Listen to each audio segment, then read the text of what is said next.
Marcus knelt beside the freshly turned earth, his callous hands still trembling from the weight of the shovel. 12 years. 12 years of loyalty, companionship, and unconditional love lay buried beneath the oak tree in his backyard. Rex had been more than a dog, he had been family, the last connection to a world that had made sense. The invasion had changed everything. 3 months ago, the HFY fleet had descended from the stars like metallic locusts, their ships blotting out the sun. Humanity's greatest weapons had proven useless against their energy shields. Earth's governments had surrendered within days, and the alien overlords had begun their systematic subjugation of the human race. Marcus wiped his eyes with the back of his dirt-stained sleeve. Rex had died protecting him during the last raid, taking a plasma bolt meant for his master. Even in a world where humans were now considered little more than livestock, his faithful companion had remained true. As he placed the makeshift wooden cross into the soft soil, a shadow fell across the grave. Marcus looked up, expecting to see another neighbor offering condolences.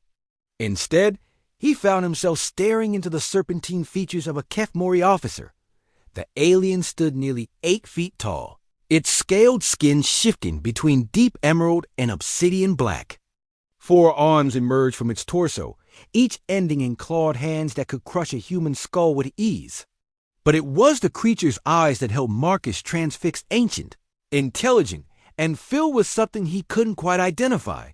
You grieve for this animal, the HFY hissed, its voice carrying an odd harmonic quality that made Marcus's teeth ache. His name was Rex, Marcus replied, surprised by the steadiness of his own voice.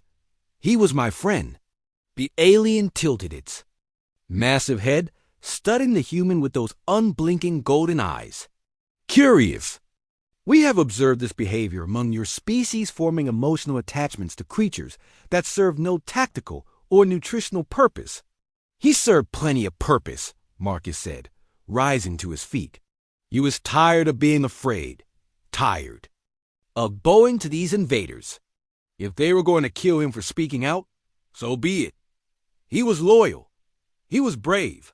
He died protecting someone he loved. That's more than I can say for most humans these days. Something flickered in the alien's expression, amusement, perhaps, or recognition. You speak of loyalty and bravery as if they were rare commodities, aren't they? Marcus gestured toward the suburban wasteland around them. Look around you. Half my neighbors turned informant the moment you offered them extra rations. The other half just gave up. The HFY made a sound that might have been laughter. And yet here stand, defiant even in your grief. Tell me, human what? Is your name? Marcus. Marcus Chun. Marcus Chun. The alien repeated his name with careful pronunciation. I am Commander Zithkar of the 3rd Conquest Fleet. I have overseen the subjugation of 47 worlds, witnessed the fall of empires that span galaxies. Do you know what I have learned in my centuries of warfare? Marcus remained silent, unsure if the question was rhetorical. Every species believes itself to be special, Zithkar continued. They all claim to possess some unique quality that sets them apart from the countless others we have conquered. Yet they all break in the same predictable ways. All except... The commander's voice trailed off as he gazed down at Rex's grave. All except? Your species continues to surprise us, Zithkar admitted. We expected you to shatter like glass, as the others did. Instead, you adapt. You endure.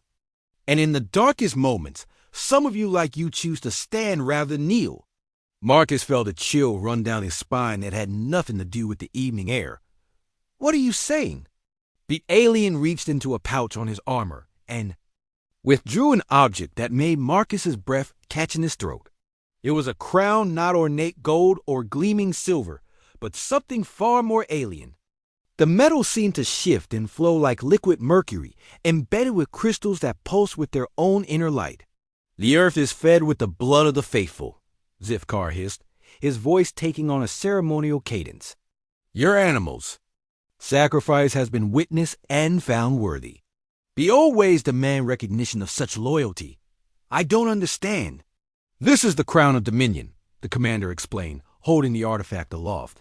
It has been worn by the rulers of conquered worlds for 1,000 generations.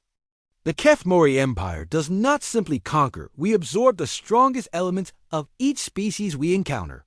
Marcus stared at the crown, his mind racing. You're offering to make me ... what? A collaborator? An emperor, Zithkar corrected.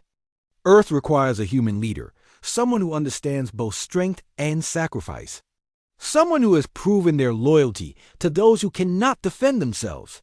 The weight of the offer settled over Marcus like a physical force.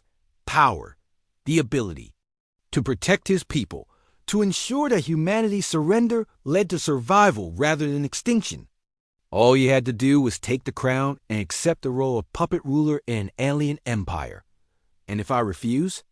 Zithkar's golden eyes glittered with what might have been respect. Then you will join your faithful companion in the earth, and we will find another candidate. The Empire's needs are not negotiable. Marcus looked down at Rex's grave, at the simple wooden cross marking the final resting place of the most loyal soul he had ever known. What would Rex have done? The answer came to him immediately. Rex would have done whatever it took to protect his pack. But there was another truth buried beneath that sentiment. Rex had never compromised his principles, never betrayed those he loved for the promise of an easier life. He had died as he had lived, faithful to the end.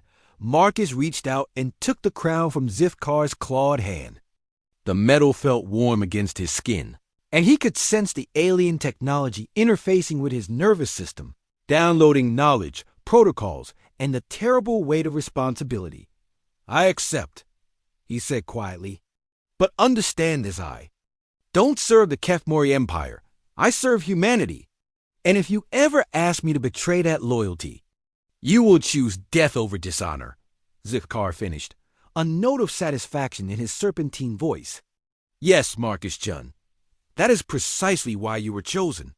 As the crown settled onto his head and the alien technology began to reshape his understanding of the galaxy, Marcus felt Rex's spirit watching over him. He would wear this burden, play this role, and find a way to ensure his species' survival. After all, loyalty was never about the easy choices. It was about the choices that mattered most.